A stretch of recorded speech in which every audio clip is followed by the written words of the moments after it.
Bon, là je m'insurge quand même, hein. Non, monsieur, sans déconner, c'est un monde, ça. Plus ça va, moins ça va. La saison d'Ovalie vient à peine de reprendre, que déjà ça recommence, la litanie des caricatures. Bah oui.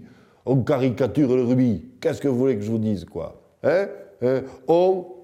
On doit être abonné à Télérama, vous voyez, plutôt qu'à Midi Olympique. Ben oui, parce que c'est bien par là que passe la fracture du monde. Et si j'en crois ces grands esprits, le rugby serait violent. Violent. Attends. Pardon. Je rêve, hein? Ah, mais mes bonnes gens, si le rugby était violent, il n'y aurait pas un seul survivant sur le pré. Voilà, hein?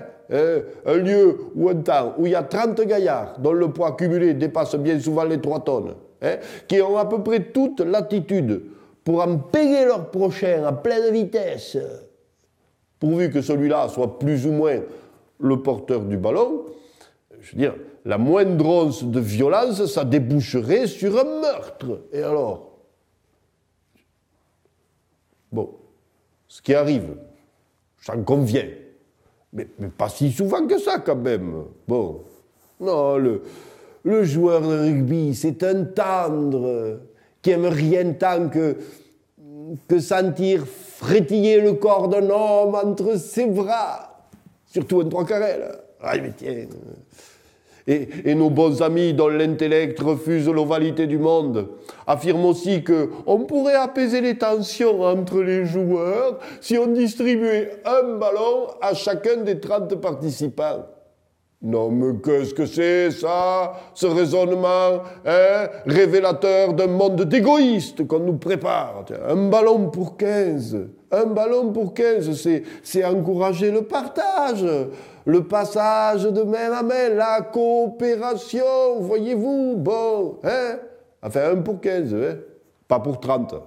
Et si les 15 d'en face, ils le veulent, ils ont qu'à venir le chercher. Voilà. Et vous pouvez me croire qu'on va découvrir les limites de la coopération. Ouais, puis on ne le dit pas assez, le rugbyman est un poète. Voilà. Bon. Bien souvent cantonné à l'improvisation orale dans les réunions de travail d'après-match, mais capable d'envolées magnifiques, où il est parfois question des excroissances des organes génitaux des hommes de foi du pittoresque village de Camaret, et autres délicatesses que les esprits bornés ne savent pas apprécier à leur juste valeur. Voilà.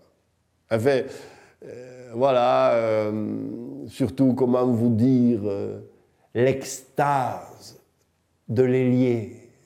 Ah, le chansonnier du bout de ligne, le dernier maillon qui, comme un funambule papillonnant, oh, Pierrot lunaire échappé du monde des hommes, longe à tire-d'aile la ligne de touche. Il lui faut affronter la virile affection de ses camarades de l'autre côté du pré, éviter les parapluies des vieilles spectatrices qui tenteront de ralentir sa course, voire de brutalement la stopper, esquiver les crachats, les chiens errants, les chiens lancés, la mauvaise foi de l'arbitre, pour aller dans un geste ultime, se rouler dans l'herbe tendre de l'embut, où camarades et adversaires viendront le rejoindre en s'empilant joyeusement et en désordre sur son corps.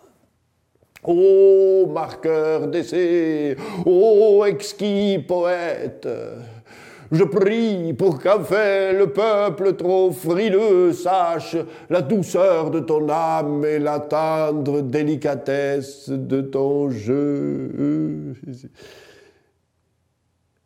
Et si ma prière ne suffit pas, je lui pète la gueule.